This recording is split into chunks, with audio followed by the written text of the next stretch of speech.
Hello, আমি এখন আসছি লুভর ইন্টারন্যাশনাল ফার্নিচার এক্সিবিশন সেন্টারে। So it's a big furniture market actually.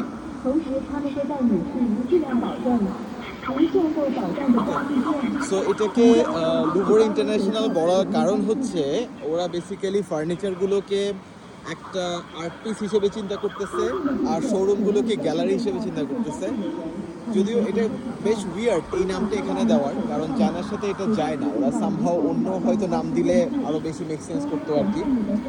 So আমি মূলত এখানে আসছি কিছু ফার্নিচার দেখার জন্য এবং ওভারঅল ফার্নিচার মার্কেটটা বোঝার জন্য।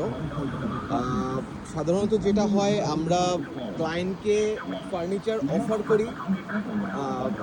বাংলাদেশ থেকে তো ফার্নিচার হতেই পারে, বাট দেশের বাইরে থেকে যদি ফার্নিচার হয় তাহলে that should be something unique or affordable, right?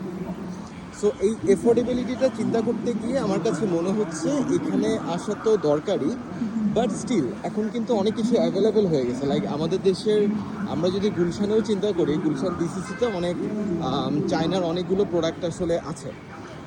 তো চায়নার ফার্নিচার মার্কেট থেকে ওরা কিন্তু ইম্পোর্টেড কিছু ফার্নিচার আসলে নিয়ে আসে। সো ওই জিনিসগুলো গুলশানেও আসলে অ্যাভেলেবেল, অথবা অনেক ফার্ম আছে যারা হচ্ছে ওভারঅল ফার্নিচারগুলো ইম্পোর্ট করে নিয়ে আসে, এবং আমরাও মাঝে মাঝে ক্লায়েন্টকে আসলে রেফার করি যে আমরা চায়না থেকে আপনাদের জন্য এটা নিয়ে আসবো, ওটা নিয়ে আসবো। বাট এখানের ব্যাপারটা হচ্ছে যে ফার্নিচার আনাটা সলিউশন না। অনেক সময় দেখা যায় না যে একটা ফার্নিচার হয়তো আমাদের বাসায় ভালো লাগতেছে না, বাট অনলি শোরুমে ভালো লাগতেছে। সো এটাই হচ্ছে ক্যাচ। একটা সিম্পল ফার্নিচারও বাসায় ভালো লাগতে পারে, একটা খুব দামি ফার্নিচার বাসায় ভালো নাও লাগতে পারে, অথবা ভাইস ভার্সা, বোথ দুটাই হতে পারে। তো এখানে মজার ব্যাপার হচ্ছে দেখার জন্য যে বাসার সাথে আসলে কোন ফার্নিচার যাবে, এবং হচ্ছে লাইফস্টাইলের সাথে কোন ফার্নিচার যাবে, এবং কোন ফার্নিচার কোন লাইটিংয়ে কখন ইউজ করতে হবে, কোনটা আসলে কিভাবে ইউজ করলে আমাদের জন্য বেটার।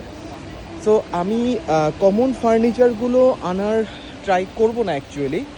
আমি ট্রাই করব ইউনিক কোনো প্রোডাক্ট আনার জন্য।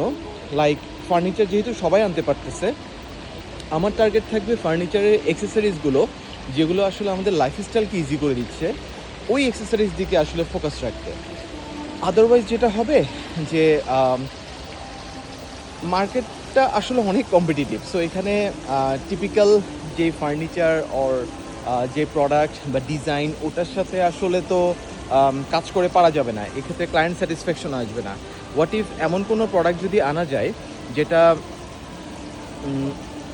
লাইফের প্রবলেম সলভ করতেছে, নট ডিজাইন অ্যাস্থেটিক সলভ করতেছে। ওকে, সো ডিজাইন পারপাস সলভের জন্য, লাক্সারি ফিল করার জন্য অনেক ফার্নিচারই আছে, but let's focus on problem solving. So আমি একটু ঘুরে দেখি, দেন আবার দেখা হচ্ছে।